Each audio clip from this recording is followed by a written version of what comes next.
Bonjour à tous et bienvenue pour cette troisième vidéo qui sera consacrée aux conversions d'unités. Précédemment, on a déjà vu deux méthodes qui nous permettent de convertir des unités sans se tromper. Aujourd'hui, on va en voir une troisième, la méthode du « je réfléchis ». C'est de loin la plus belle et la plus efficace des méthodes et c'est à terme celle-ci qu'il faudra utiliser et vous en êtes tous capables de l'utiliser. En revanche, les vidéos c'est bien mais il ne faut pas rester inactif devant une vidéo. C'est vrai dans la vie pour tout n'importe quoi, faut être actif pour être heureux. Donc, s'il vous plaît, vous mettez la vidéo sur pause, vous allez chercher du parchemin, un encrier, une plume, un sourire et au boulot. Je vous mets le tableau de conversion. C'est pas pour l'utiliser, c'est juste pour que vous l'ayez devant les yeux. À terme, il faudra le connaître par cœur ce tableau. Il faudra savoir que 1 kg, bon là c'est des ampères, qu'un kilo ampère c'est 1000 fois plus grand qu'un ampère, 10 puissance 3. Qu'un milliampère, c'est 1000 fois plus petit qu'un ampère, 10-3. Pareil pour tous les autres multiples et sous-multiples. Bref, faisons une conversion ensemble. 37 microgrammes, ça fait combien de kilogrammes? Je commence par écrire que 37 microgrammes, c'est 37 fois 1 microgramme. Maintenant, c'est 1 microgramme qu'on va essayer de convertir en kilos. Donc 1 microgramme, la question c'est que ça fait combien de kilogrammes?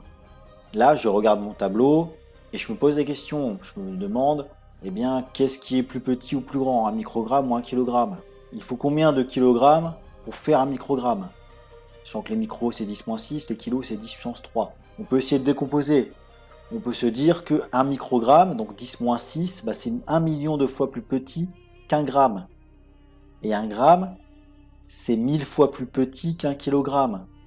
Donc, 1000 fois 1 million, 1 microgramme, c'est 1 milliard de fois plus petit qu'un kilogramme. Il faut 1 milliard de micros pour faire 1 kilo. Autrement dit, 1 microgramme, c'est 1 kilogramme divisé par 1 milliard.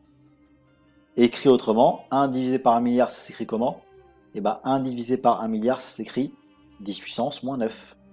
1 microgramme, conversion réussie, est égal à 10 puissance moins 9 kg. Donc 37 microgrammes, eh bien c'est 37 fois 10 moins 9 kg. J'attire votre attention sur quelque chose de très important. Le microgramme, on vient de dire que c'est 1 milliard de fois plus petit que le kilogramme. Il y a un rapport entre les deux unités de 10 puissance 9. Inversement, 37, c'est 1 milliard de fois plus grand que 37 fois 10 puissance moins 9. Si vous faites 37 fois 10 puissance moins 9 fois 10 puissance 9, vous trouvez 37. Ce que je veux dire par là, c'est que si l'unité de départ, ici microgramme, est 1 milliard de fois plus petite que l'unité d'arrivée, alors le nombre de départ est 1 milliard de fois plus grand pour qu'il y ait égalité. Ok? Kilogramme, c'est 1 milliard de fois plus grand que microgramme. 37 fois 10 puissance moins 9, c'est 1 milliard de fois plus petit que 37. C'est normal. Si le nombre est plus petit, l'unité est plus grande. Si l'unité est plus grande, le nombre est plus petit. Pour qu'il y ait égalité. Sinon, il n'y a pas d'égalité possible. On continue. Essayons de faire une autre conversion. 9,5 méganewtons en hectonewtons. Là, c'est pareil. On regarde où sont les méganewtons. Ils sont là, 10 puissance 6. Où sont les hectonewtons? Ils sont là, 10 puissance 2. Il y a un rapport de 10 000 entre les deux. Je peux écrire comme tout à l'heure, 9,5 méganewtons, c'est 9,5 fois 1 méganewton. Et 1 méganewton, ça fait combien d'hectonewtons? 1 méganewton, on vient de le dire, c'est 10 000 fois plus grand. 10 puissance 6, c'est 10 000 fois plus grand que 10 puissance 2. Ok, vous faites 10 puissance 2 fois 10 000, ça fait 10 puissance 6. Donc, j'en déduis que 1 méganewton, eh bien, c'est 10 000 hectonewtons. Il faut 10 000 10 puissance 2 pour faire 10 puissance 6. Donc 9,5 méganewtons, c'est 9,5 fois 10 000 hectonewtons. On continue. Essayons maintenant de faire quelque chose d'un peu plus difficile, quelque chose qu'on ne peut pas faire avec les deux autres méthodes, faire des conversions de vitesse. Et donc essayons de convertir des mètres par seconde en kilomètres par heure. Je commence à faire comme d'habitude, 31 mètres par seconde, c'est quoi? C'est 31 fois 1 mètre divisé par une seconde, c'est ce que ça veut dire. Et donc c'est 1 mètre par seconde, 1 mètre divisé par une seconde, que je vais essayer de convertir en kilomètres par heure. Je me pose la question, il y a combien de kilomètres dans un mètre, ou il y a combien de mètres dans un kilomètre? Dans un kilomètre, il y a 1000 mètres. Donc, dans un mètre, il y a 1 km divisé par 1000. Ensuite, je m'occupe de la durée, du temps. Il y a combien de secondes en une heure? Dans une heure, il y a 3600 secondes. Parce qu'il y a 60 minutes, et dans une minute, il y a 60 secondes. Il faut multiplier 60 par 60, ça fait 3600. S'il y a 3600 secondes dans une seconde, il y a une heure divisé par 3600. Vous divisez une heure par 3600, ça vous donne une seconde. Je vais réécrire ça d'une autre manière. Voilà. Et de nouveau, je vais réécrire ça d'une nouvelle manière, en passant donc le 3600 au numérateur, le 1000 au dénominateur. Ça me donne la chose suivante. 1 mètre par seconde, c'est 1 km par heure fois 3600 divisé par 1000. 3600 divisé par 1000, ça fait 3,6. La conversion est finie. Je peux remplacer mes mètres par seconde par 3,6 km par heure. 31 mètres par seconde, c'est donc 31 fois 3,6 km par heure, ce qui nous donne 111,6 km par heure. Faisons une autre conversion de vitesse, essayons de convertir donc des centimètres par minute par des kilomètres par heure. Pourquoi? Parce que des centimètres par minute, on ne se rend pas bien compte de ce que c'est. J'ai pas choisi ce nombre au hasard, 70 cm par minute c'est quoi? Eh bien c'est la vitesse de pointe d'un escargot. Parce que oui, il y a des gens qui font des courses d'escargots. En Angleterre, ils font des courses d'escargots. En France, nous on les mange. Je sais pas si c'est mieux, mais c'est différent. Donc, on va pas faire comme tout à l'heure, on va essayer de se poser des questions, on va essayer d'écrire des phrases en fait. Ça veut dire quoi 70 cm par minute? Ça veut dire que j'avance de 78 cm en une minute. On peut se poser une autre question, c'est en une heure j'avancerai plus ou j'avancerai moins? En une heure j'avancerai plus, mais j'avancerai combien de fois plus en une heure? Eh bien dans une heure il y a 60 minutes, donc je parcourrai 60 fois plus de distance en une heure qu'en une minute. Donc si je veux convertir mes centimètres par minute en centimètres par heure, il faut que je multiplie par 60. 78 cm par minute, c'est 78 fois 60 cm par heure. Cette fois-ci, au lieu de commencer par convertir donc la distance, j'ai converti d'abord le temps. Maintenant, on va convertir la distance. Ça, c'est toujours à peu près la même méthode. On veut convertir donc des centimètres en kilomètres. Donc il y a combien donc de centimètres dans un kilomètre? Centi, c'est 10-2. Kilo, c'est 10 puissance 3. Ça fait un rapport de 10 puissance 5. 10 puissance 5, c'est 100 000. On peut se dire qu'il y a 100 000, il faut 100 000 centimètres pour faire 1 km. Donc on peut remplacer 1 km par 100 000 cm, ou encore, parce que ici c'est des centimètres que j'ai au départ, on peut remplacer 1 cm par 1 100 millième de kilomètre. 1 cm c'est 1 km divisé par 100 000. Et bien je remplace. 78 donc centimètres par minute, c'est 78 donc fois 60, ça c'est pour les heures, fois 1 km par heure divisé par 100 000, fois 1 sur 100 000 km par heure. Ensuite, il suffit juste de faire le calcul. 78 cm par minute, ça fait 0,047 km par heure. Ça fait 47 mètres par heure. Un escargot fait 47 mètres en une heure, en vitesse de pointe. Par contre, quelque chose dont on n'a pas encore parlé, c'est les mètres carrés et les mètres cubes. Alors vous êtes d'accord normalement pour dire que 1 décimètre, c'est 10 cm. 1 décimètre égale 10 cm. 1 décimètre carré, c'est une surface, hein, est-ce que ça fait 10 cm carrés? Alors ça, bon, la réponse est non. On va voir pourquoi maintenant.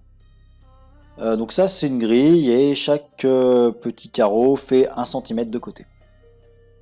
Donc 1 décimètre carré, par définition, c'est 1 décimètre sur un décimètre. Vous prenez un carré avec un côté donc d'un décimètre, ou 10 cm.